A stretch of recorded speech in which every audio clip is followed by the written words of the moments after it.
Depression के causes होते हैं बायोलॉजिकल, साइकोलॉजिकल और सोशल। केटामीन के बारे में आपने पूछा, ये एक एनेस्थेटिक एजेंट है, बहुत अरसे से एनेस्थीसिया में यूज हो रहा है, यानी कि ये ब्रेन केमिकल्स पे एक्ट तो करता है। पाकिस्तान में अभी तक स्प्रेज लॉन्च नहीं है, इसके कोई बहुत ज्यादा साइड इफेक्ट नहीं है, कंट्रोल्ड आइटम है, वैसे पेशेंट को मिलता भी नहीं है। तो हमारी कोशिश यही होती है कि जो एक साइकिल ब्रेक नहीं हो रहा दवाइयों से, थेरेपी से, उसको ब्रेक कर देते हैं। तेज रफ्तार दौर के अंदर हम देखते हैं कि डिप्रेशन एक ऐसी वबा बन चुकी है जो नजर तो नहीं आती मगर अंदर ही अंदर इंसान को खा जाती है। इससे भी ज़्यादा खतरनाक सूरत हाल तब होती है जब रिवायती एंटी डिप्रेसेंट अद्वियात और थेरेपीज मरीज पर असर करना ही छोड़ देती हैं। तिब्बी इस्तिलाह में इसे रेजिस्टेंट डिप्रेशन कहा जाता है, जहां मरीज अंधेरे के एक ऐसे गड्ढे में जा गिरता है जहां उसे कोई रास्ता सुझाई नहीं देता।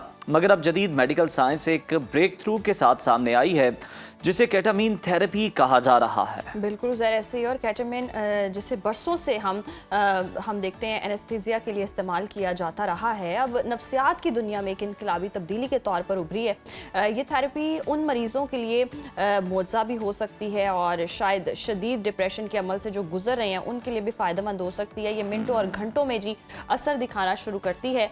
ताहम इसके फ़वाइद जितने हैरत अंगेज़ हैं, उसके इस्तेमाल में हम देख रहे हैं एहतियात और तिब्बी निगरानी भी उतनी ही ज़रूरी है, लाजमी है। और इसी अहम और हसास मौजू पर रहनुमाई के लिए हमारे साथ मौजूद हैं मारूफ माहिर नफ्सियात डॉक्टर उसामा बिन जुबैर साहब। बहुत शुक्रिया। वेलकम टू सुनो पाकिस्तान। सबसे पहले तो डिप्रेशन की वजूहात समझा दें। डिप्रेशन और रेजिस्टेंट डिप्रेशन में बुनियादी फ़र्क क्या है?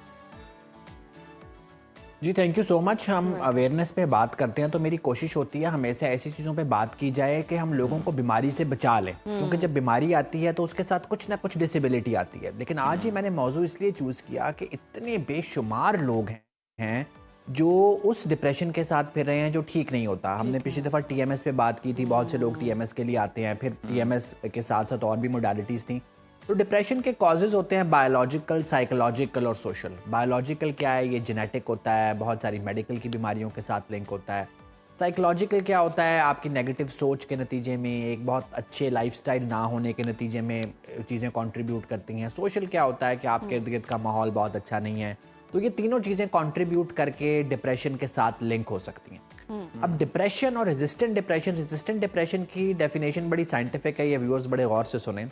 वो डिप्रेशन जो दो दवाइयाँ और थेरेपी गुड टाइम पे, गुड डोज पे दी जाए और काम ना करे, और साथ पेशेंट कोई नशा भी ना करता हो, उसको कोई सख्त मेडिकल की बीमारी भी ना हो, ज़िंदगी में कोई बहुत मसला मसाइल भी ना हो, उसकी शख्सियत में भी बहुत प्रॉब्लम ना हो, तो हम कहते हैं कि रेजिस्टेंट डिप्रेशन है। अगर वो साथ शराब भी पी रहा है, चर्स भी पी रहा है, तो दवाई काम नहीं करेगी, वो रेजिस्टेंट डिप्रेशन नहीं है। चर्स और शराब छोड़ेंगे तो दवाई काम करेगी।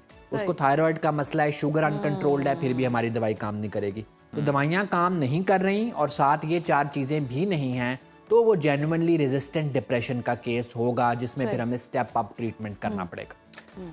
अच्छा डॉक्टर उसामा, ज़हनी सेहत के हवाले से पाकिस्तान में बढ़ते हुए केसेस की बड़ी वजह क्या है और केटामीन थेरेपी से केसेस में किस हद तक तब्दीली लाई जा सकती है? और ये केसेस बढ़ने के जो हम अब मनाजिर देख रहे हैं बड़े अफसोसनाक है। जैसे अभी आपने लाहौर में हॉस्पिटल की पार्किंग में देखा कि एक डॉक्टर जो है वो अपनी गाड़ी में मुर्दा पाया गया और 4 दिन गुजर गए।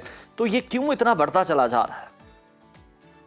देखिए, सबसे पहले याद रखें कि जो मैंने पहले भी बड़ी दफ़ा बात की, जब आप ख़ानदान में शादियां करते हैं तो ये जो डिप्रेशन का या किसी भी नफ्सियाती बीमारी का बीज है वो ट्रांसफ़र होता रहता है। अच्छा, आपको पता है कि बहुत सारे बीज दरख्त नहीं बनते अगर उनको खाद, पानी और इन्वायरमेंट ना मिले।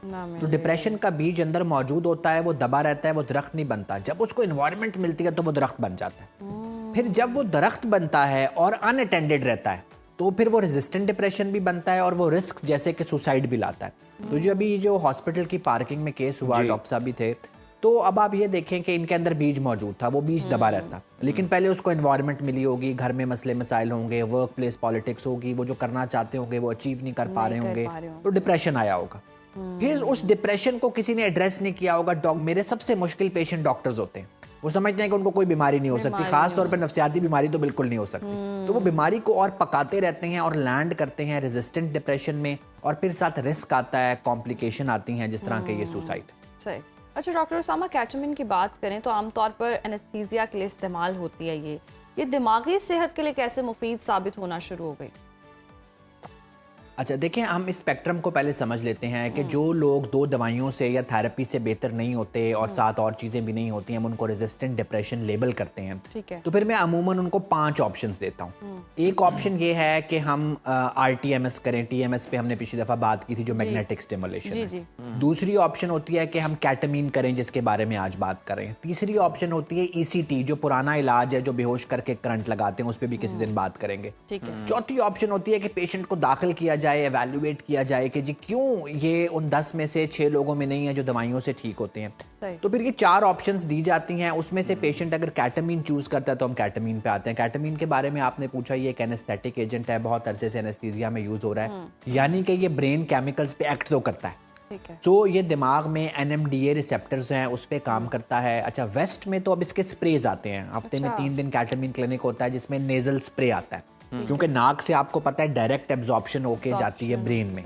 पाकिस्तान में अभी तक स्प्रेज लॉन्च नहीं है। तो ये लो डोज कैटामीन है, हाई डोज एनेस्थीसिया के लिए यूज होती है। लो डोज कैटामीन हम टीके की फॉर्म में, ड्रिप की फॉर्म में देते हैं पेशेंट को, जिससे इंस्टेंटेनियसली वो डिप्रेशन के साइकिल को तोड़ के बाहर आता है और फिर जो दवाई काम नहीं कर रही होती वो भी दवाई काम करने लग जाती है और पेशेंट का जो रेजिस्टेंट डिप्रेशन का लूप है वो ब्रेक करता है।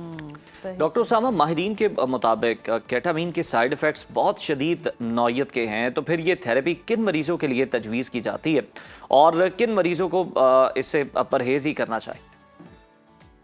अच्छा देखिए, ये साइड इफेक्ट्स इसके बहुत नहीं है, ये थोड़ा सा इसको समझना पड़ेगा। आज का जब टॉपिक था ना, तो मैंने अपने 2-3 कॉलीग से मशवरा किया कि मैं जा रहा हूँ इस टॉपिक पे बात करने, मुझे करनी भी चाहिए या नहीं। उसकी मैं आपको मज़ेदार वाकया सुनाता हूँ। जब मैं आयरलैंड में था और ये कैटामीन स्प्रे लॉन्च हुआ, तो हमारे पास फार्मा कंपनीज वाले आए, उन्होंने बताया जी हम लॉन्च कर रहे हैं। हमारे ट्रस्ट ने भी कहा जी अब क्लिनिक हुआ करेगा। तो मेरा 76 ईयर ओल्ड कंसल्टेंट था, उसने वो सारे ब्रोशर मेरे सामने डस्टबिन में फेंके।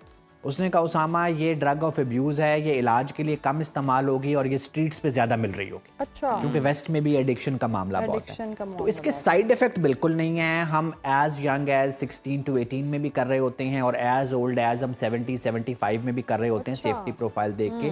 तो इसके कोई बहुत ज़्यादा साइड इफेक्ट नहीं है अगर ये ट्रेंड बंदे के हाथ में अस्पताल के अंदर लग रहा है। सो आप खुद खरीद के मत लगाएं, किसी डॉक्टर के जो नॉन साइकाइट्रिस्ट है उसके जस्ट एक छोटे से क्लिनिक में मत लगवाएं। इवन साइकाइट्रिस्ट भी अगर आपको अपने क्लिनिक में लगवा रहा है मत लगाएं। इसको हॉस्पिटल सेटिंग में लगाएं जहां ट्रेंड नर्स है, जहां इमरजेंसी ट्रे है और प्रॉपर ट्रेंड लोग हैं। मुझे इस प्रोग्राम से मुझे यही डर था कि ये ना हो कि जो हमारे क्वैक्स हैं या हमारे जनरल फिजिशियन और फैमिली फिजिशियन है या मेडिकल के डॉक्टर हैं, वो अपने क्लिनिक में साथ इसको जो है ना ड्रिपों में लोगों को कैटामीन की खुशियों के टीके लगाने ना शुरू कर दें। तो ये जिम्मेदारी गवर्नमेंट पे भी आयद होती है, लेकिन मरीज पढ़ लिखे मरीजों पे खुद भी होती है कि जब मेरी बातचीत सुन रहे हैं तो खाली ये ना सुने कि कैटामीन डिप्रेशन से निजात दिलाएगी, ये भी सुने कि ट्रेंड बंदे के हाथों हॉस्पिटल सेटिंग में प्रॉपरली लगेगी तो दिलाएगी, वरना आप इसके एडिक्शन में भी मुब्तला हो सकते हैं। एडिक्शन में भी मुब्तला हो सकते हैं। अच्छा, ये मुमकिन हो सकता है कि ये मुस्तकिल भी लत लग जाए अगर डॉक्टर के थ्रू भी अगर हम कर रहे हैं? कुछ लोग होते हैं जैसे वो नींद की गोली ना खाएं तो नींद आती ही नहीं है। इसी तरह अगर हम ये कैटामीन थेरेपी पर किसी को ले जाते हैं तो ये क्या सिलसिला मुस्तकिल रहेगा या एक पॉइंट पर आकर रुक जाएगा और पेशेंट जो है वो नॉर्मल लाइफ की तरफ चला जाएगा? जी देखिए, इसलिए मैंने कहा ना कि आप पेशेंट के साथ एक प्लान के तहत स्टार्ट करते हैं। जिस तरह एंटीबायोटिक होती है, कुछ एंटीबायोटिक 5 दिन लगती है, कुछ 7 दिन लगती है, कुछ 14 दिन लगती है, टीबी की 9 महीने लगती है। तो अमूमन पेशेंट के साथ एक पैक्ट होता है कि पहले 2 हफ्ते 3-3 सेशन होंगे, फिर 2 हफ्ते 2 सेशन होंगे, फिर 2 हफ्ते 1 सेशन होगा। कुछ लोगों में हम मेंटेनेंस ट्रीटमेंट भी देते हैं कि कुछ अरसे तक वीकली या फिर मंथली सेशन करते हैं। ठीक है। और ये कंट्रोल्ड आइटम है, वैसे पेशेंट को मिलता भी नहीं है। तो हमारी कोशिश यही होती है कि जो एक साइकिल ब्रेक नहीं हो रहा दवाइयों से, थेरेपी से, उसको ब्रेक कर देते हैं। फिर वो दवाइयां भी काम करती हैं, फिर वो थेरेपी भी काम करती है। लेकिन यस, इसमें एडिक्शन पोटेंशियल है। मेरे पास अफगानिस्तान से एक पेशेंट आता था जो 2 वायल होटल से लगा के आता था, तीसरा मेरे पास आके लगाता था। और जैसे ही मुझे पता चला मैंने फौरन उस साइकिल को ब्रेक किया, उस लूप को ब्रेक किया। वो ब्लैक में कहीं से खुद भी उठा रहा था। अच्छा। तो फिर हमारे बहुत सारे पेशेंट्स जिनमें एडिक्शन पोटेंशियल होता है वो हम असेस करते हैं, उनको फिर हम कहते हैं यार आप RTMS की तरफ चले जाएं, आप ECT की तरफ चले जाएं। आपको हम ये ऑफर नहीं करेंगे कि ये ना हो कि ये लॉन्ग रन हम और मुसीबत में फंसे। एडिक्शन पोटेंशियल भी होता है, तो इसलिए इसको डॉक्टर की हिदायत के मुताबिक ही लेकर चलना चाहिए। बहुत शुक्रिया डॉक्टर उसामा आपके वक्त का।